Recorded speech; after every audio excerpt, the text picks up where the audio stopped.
We get more on that with Anneliese Dodds, who's standing by for a Shadow Secretary of State for Women and Equalities and Chair of the Labour Party. Hello to you, Anneliese Dodds. Thanks for joining us on the programme. It was interesting to chat to the Greater Manchester Mayor. I'm sure you've worked with him previously when he's been in the Palace of Westminster.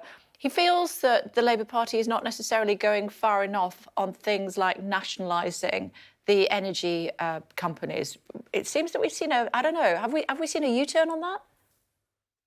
No, we haven't. And while I agree with Andy on very many things, I think actually the really clear contrast right now is between Labour's fully costed plans to stop people having to pay those enormous projected increases this autumn and winter with their energy bills, and the complete lack of action from the Conservatives. And that's not to do with there being a leadership contest on with the Conservatives. It's because of the fact that neither of the candidates have been clear about what they would do to get those energy bills down. Labour has been clear.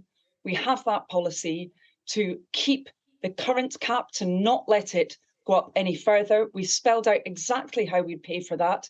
We'd pay for that with a windfall tax. Now, of course, that was described as an incredibly too radical measure for a very long time, particularly by the Conservatives, but by others as well.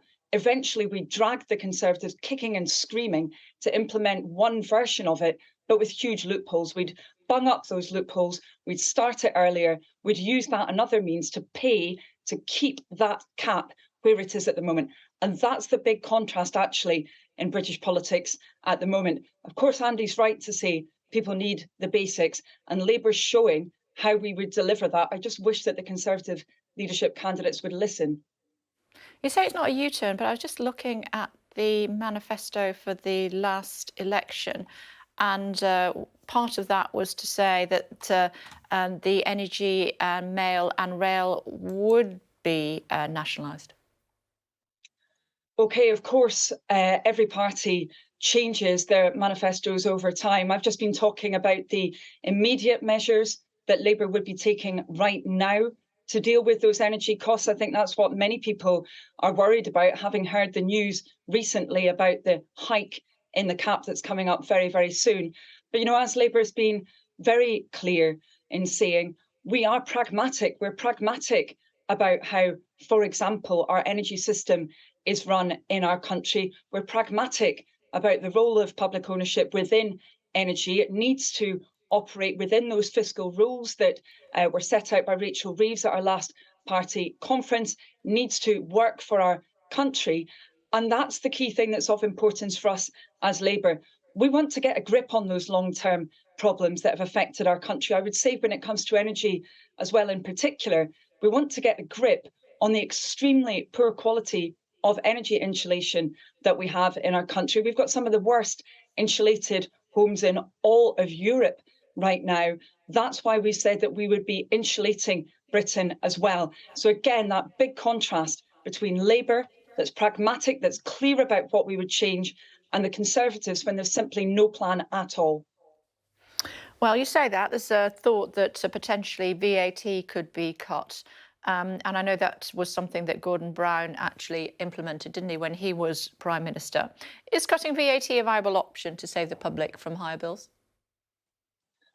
Well, we think it's important to focus specifically on energy, because not only is energy critical for bills, as you said, Kay, it's also critical, of course, when it comes to inflation. It contributes a lot to that spiralling inflation that we're seeing at the moment. That's why Labour's plan is firmly focused on energy bills, on stopping those bills from increasing again with that projected rise in the cap. We set out exactly how we would deliver that. Now, we've seen a whole range of different policy kites being flown by the different Conservative candidates. Neither of them have explained how they will pay for what they're setting out. Neither of them have actually stuck over time to what they said they would put into practice. A big difference there compared to Labour, because we've been saying since January that there needed to be a proper watertight windfall tax on the oil and gas companies. They've been making record profits. We should be using that money to get people's bills down. That's what Labour would be doing right now. There's VAT on energy bills, isn't there? There is VAT on energy bills, and in fact, Kate, we called for that VAT to be removed. We called for that to be removed a very long time ago. It seems, as I said, that some of the candidates now may be supporting that. Some of the Conservative continuity candidates, Truss and Rishi Sunak, do seem to be saying now that they might support that. Of course, Labour, again, at the time, set out how we would be paying for that. We're not seeing that from the Conservative candidates. That is a problem. But we're particularly not seeing, Kay, that action targeted on energy bills. Under Labour, we would not see that cap increasing in the coming months because we would be using that windfall tax to get those bills down. Neither of the Conservative candidates have promised to do that, but they should be saying they would do it now because that would take so much worry off so many people's shoulders. OK. It's always great to see you, Ms Dodds. Thanks so much for taking the time. Pleasure.